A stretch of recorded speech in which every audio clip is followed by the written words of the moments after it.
Hello, and welcome back to another episode of Up Next in Commerce. I'm your host, Stephanie Postles, CEO of Mission.org. And today I'm excited because we are diving into some hard data points to help guide you over the coming year.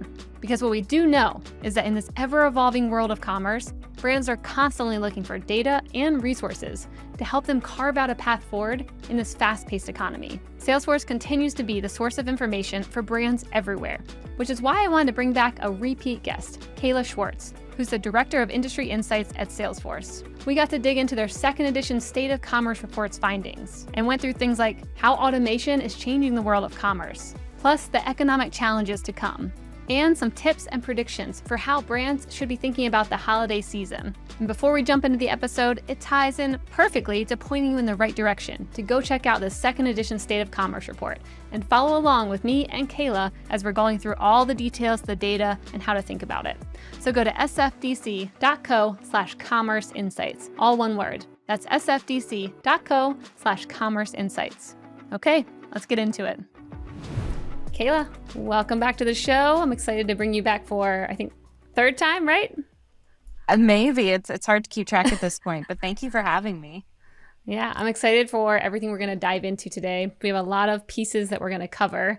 And so First, I think I want to start with Salesforce's second edition State of Commerce report. I've been, reading it in the ad reads and my YouTube videos. I've said it so many times, and I'm excited today to dive into it with you. So first, I want to know, what were maybe some of the most surprising pieces of that report as you're going through, looking at billions of data points? I mean, you guys have so much access. Like, what was surprising to you? Yeah, great question. This is our second edition of the report. The first edition we fielded right in the middle of 2020. So what we were trying to understand was how are commerce organizations adapting in a period of rapid change from the market to the customer. And in this version, we fielded it in February of 2022. And so it was a little bit different time. We were coming out of a lot of heavy restrictions. People are moving into a more state of normalcy. And so we wanted to understand, given us moving forward, how are organizations changing their strategy, and what are they planning for moving forward? What are some of the things that they're prioritizing in terms of their investments? And so we asked a lot of things, and in the report we dive into a lot of different topics. For me, one of the most surprising things was looking at the regional breakdown of the data. So we looked at over 21 different countries, and what was consistent was that emerging markets were really ahead of the curve in terms of new technology, new commerce tech. They were much more likely to have already invested in the headless architecture for their commerce business. And they're also much more likely to have been investing in cryptocurrency as a form of payment and experimenting in different Web3 strategies like with NFTs.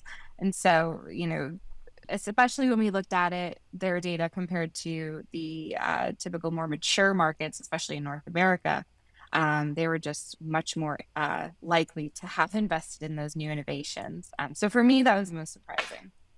Interesting. Yeah, I mean, you always hear about the leapfrog effect. I know we've talked about it a few times on the show where, many markets just skipped point of sale systems or just skipped, a core piece of technology that many companies here in the US are using. Other markets were like, no, we'll just go right past to the next thing. So that's Exactly. Really interesting.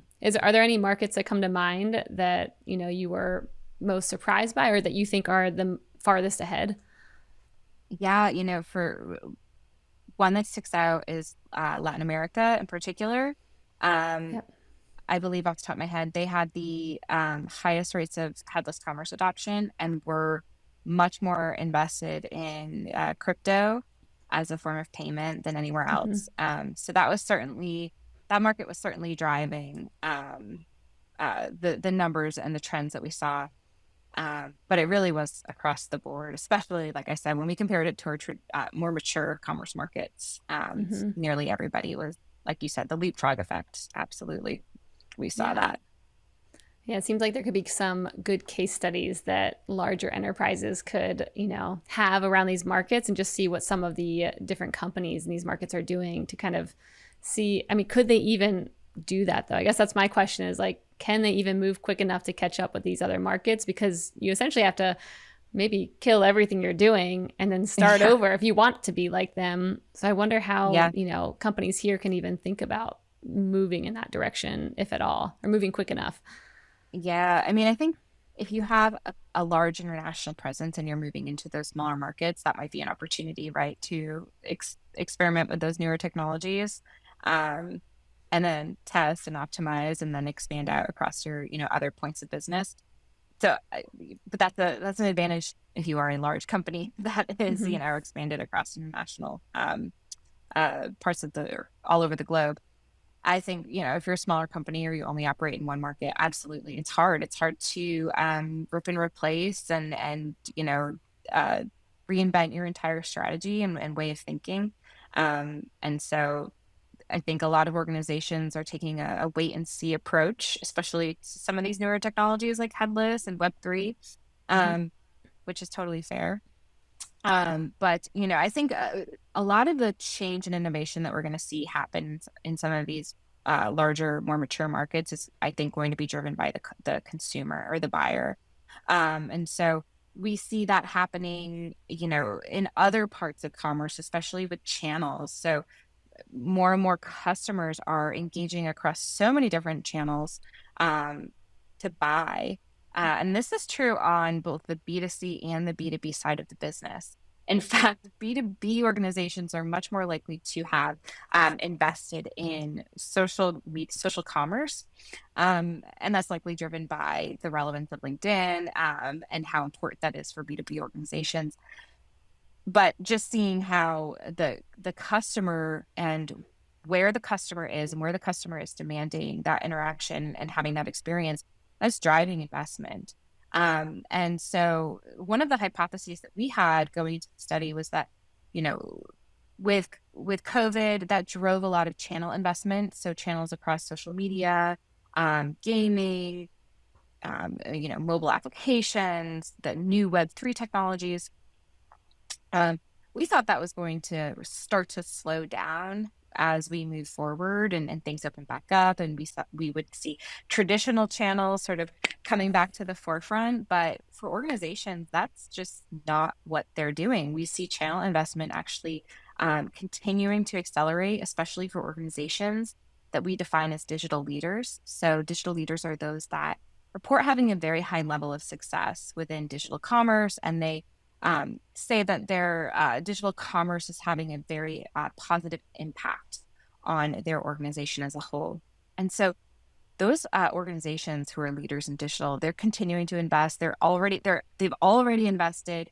They're investing right now, and they say that they're going to continue to invest over the next 2 years. And that's really change that's being driven by the customer, which is really cool to see. Yeah, I was going to say, you can't slow down when your customers are speeding up. And even with everything that's been happening in like the NFT space and crypto, you can still see there's a lot of excitement there. And I feel like the brands who Yeah. kind of like hold on tight to their thesis of like why they were there in the first place, as long as they had a good thesis to begin with, like they're the ones who Yeah. will prevail if they kind of keep that investment going in a very thoughtful way. But I don't know if the market's, Absolutely. the craziness really is going to, deter any investment at this point. Absolutely. Yeah. It's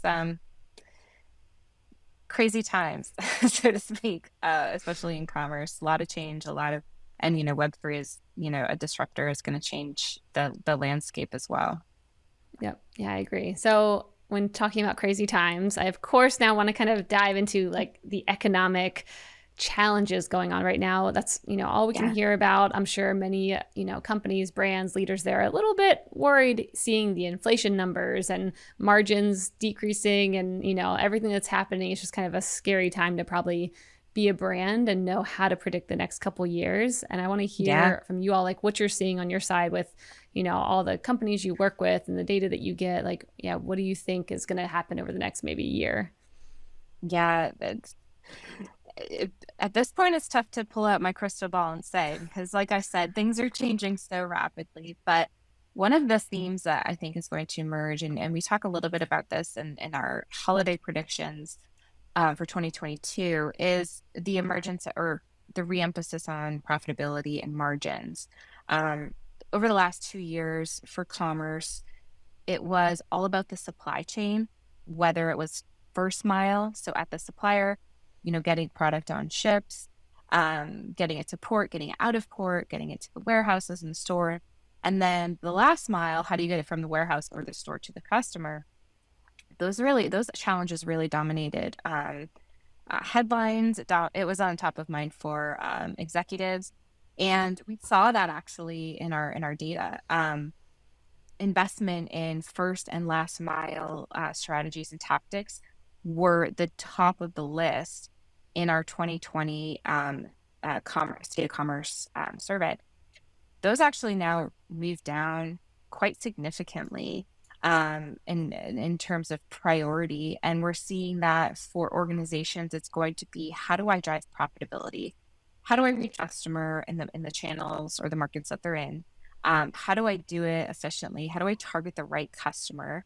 Because we know that costs of acquisition are going up due to the sunsetting of third-party cookies. And how do I do it quickly and efficiently? And so that's where I see moving forward the role of automation really moving more to the forefront than it's ever been. How can you reduce costs? We know that at the supplier level or the producer level, costs are going through the roof for organizations, whether it's the price of labor, raw materials. It's rising faster than what businesses can pass on to their end customer. And so they're feeling really squeezed. So how can they find other ways to cut costs and maintain profitability in light of these challenging economic times? And that's where I see automation coming into play, especially driven by artificial intelligence.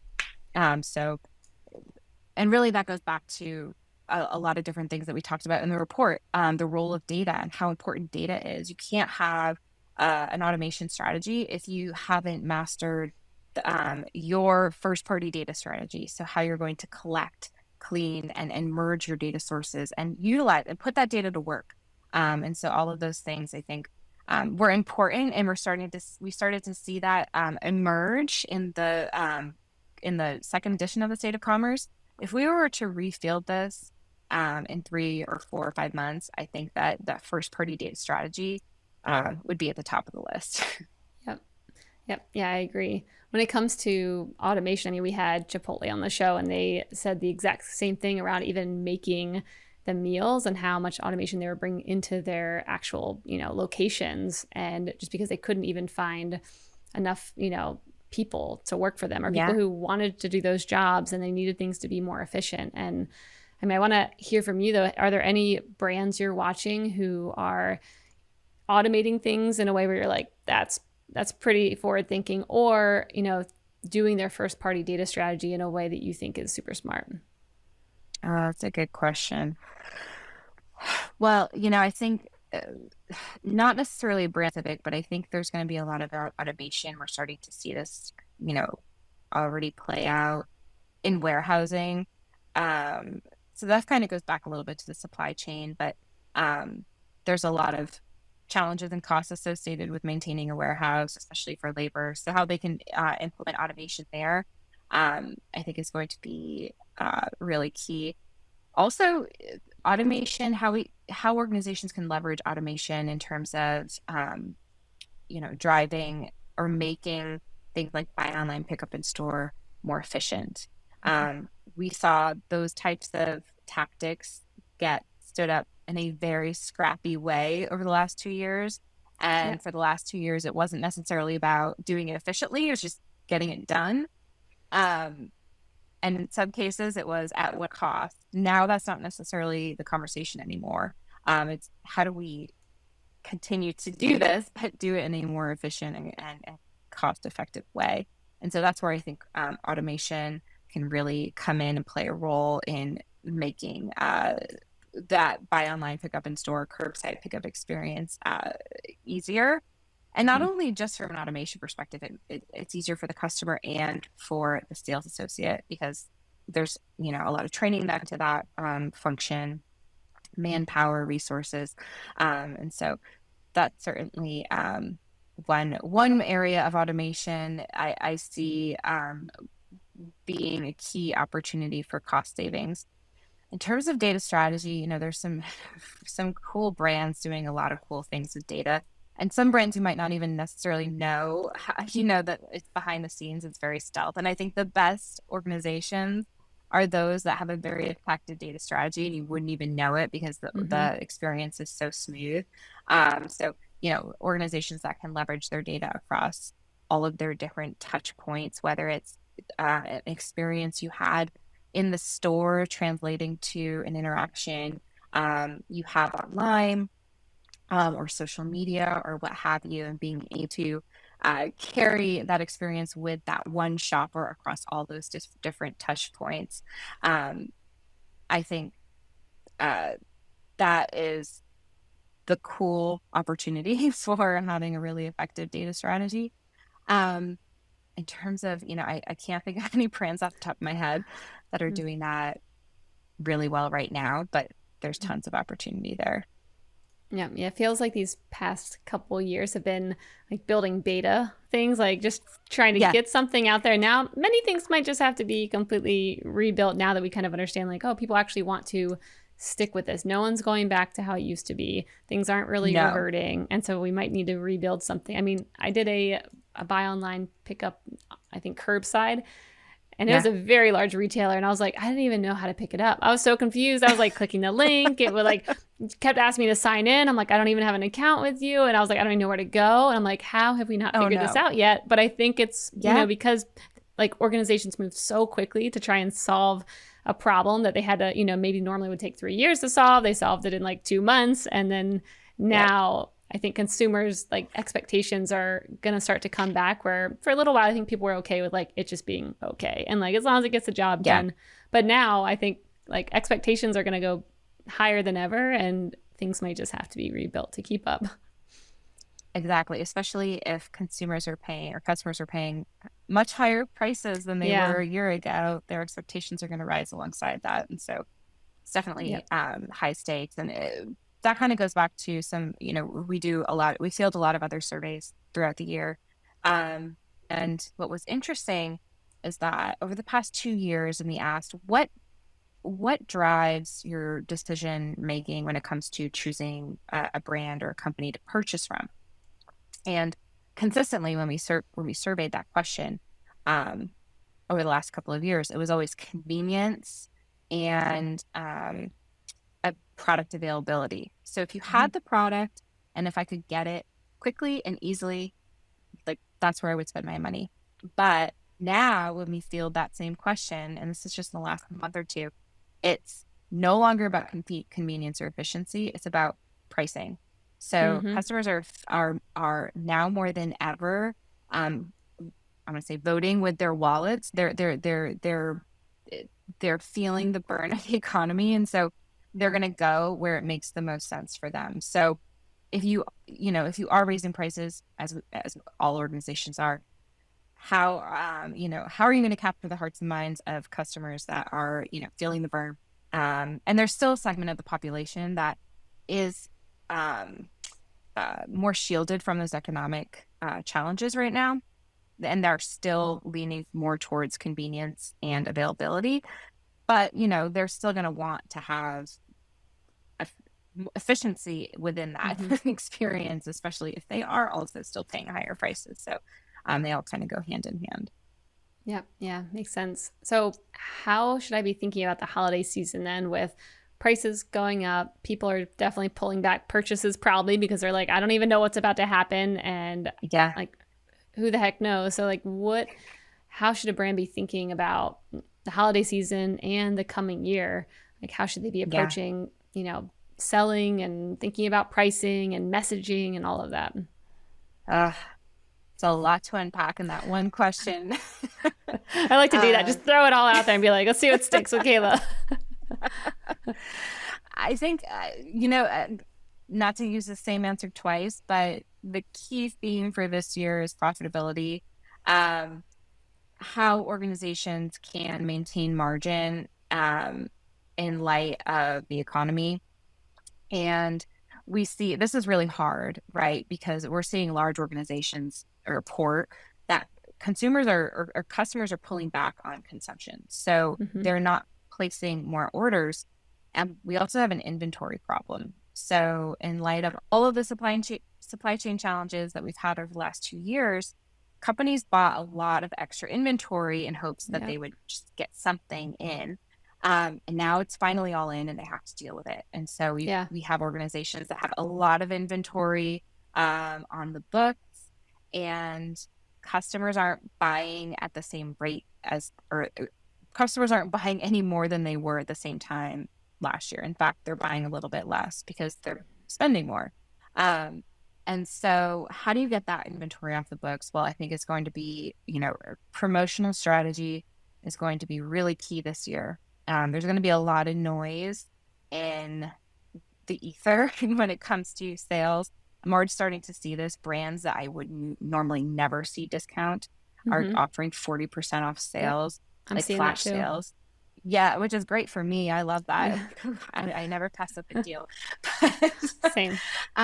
it really speaks. You can really get a good sense. Like just scroll through your emails and Hmm. see, there's just sales everywhere. And so how do you make sure that you're not overly promotional? Because then what we find is that, especially around the holiday, people get into a game of discount chicken, right? Where they hold Yep. back on the purchase because they're thinking, well, I've seen you offer, I've gotten 20 emails in the last week from you offering this new sale. And, as we get closer to the holidays, is the deal going to get even better? And, should I wait? And so how do you, you know, how do you battle that? How do you plan for that? And I think the first part is, let's talk about data again, but looking at your data, understanding, when your customer is most likely to buy with you. Is it during Cyber Week? We know that for health and beauty organizations, or companies that normally see around the holidays, customers buying for themselves versus buying for gifting. Those companies are more likely to see the majority of their purchases happening within Cyber Week. So health and beauty, for example, it has a higher degree of self gifting than other verticals.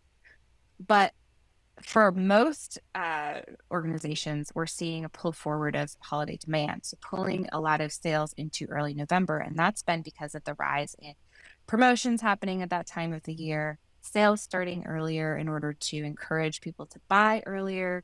And a lot of that was driven by the supply chain, right? We don't know if we can get this to you in time for the holidays, so buy now. Hmm. And customers did that. But now this year, with inventory being at an all-time high, customers being very price conscious, understanding when the right time for your business to start your promotional calendar, when to start promoting, how often you should be promoting, that's really going to be key. And, the part of that is looking at your data and just see, what the trends are within your customer base, your audience. And then also, looking at tools like artificial intelligence to help you, deliver that the right time, right message at the right price type of engagement. Because I talked a little bit earlier about how there's kind of two different sectors of the economy when it comes to the customer. There's um, the customer that's feeling the economic burden quite heavily, and then there's the customer that's still quite shielded from economic conditions. I mean, they're feeling it, but they're not really pulling back on their purchases or their consumer behavior. And so, how do you segment those two different segments of your audience differently? You should be treating them differently. That's And good. so, yeah, how I think AI is a really effective way to do that at scale. It's going to be really important this year. Um, at least that's my prediction. Yep. No, that's great. I like that. I like the idea of how to segment customers based off of what you believe they're feeling, where they're living, where they're located, income levels, whatever, Yeah, you can get access to. I also think absolutely. like I liked where you were talking about you have to be serious about your sale and not just be having sales all the time because then it becomes meaningless. And Yeah. I also like adding in a little bit of FOMO. There's a couple of sites that I'm on where they'll say there's only two left. And I'm like, oh no, that means there must not be any more discounts. And I'm like, there's probably more than two, but it gets me every time. Like same thing with flights. Like, I mean, I think Yes. Southwest does that. And every time I'm like, they were serious. Now there is no more low price option. It's all gone now. So I think making sure customers know that you're serious with what you're saying. And it's not just going to keep having 30%, 70%, 40%, like all over the place where you're like, I don't even know what to believe with this company anymore. That's Exactly. good long-term strategy. And I think a lot of brands end up getting in trouble with that. Mm-hmm. And we've seen a lot of brands over the years kind of become too promotional even outside of the holidays, and it hurts them in the long run. Yep. And so I think a lot of brands are potentially going to fall into the trap of that this year, because if they are dealing with a lot of excess inventory, and like we said, the market, the market of the customer, where their mindset's at, it's going to be really challenging. So you got to be careful. Well, Caila, this has been an awesome interview. Once again, always, I love chatting with you.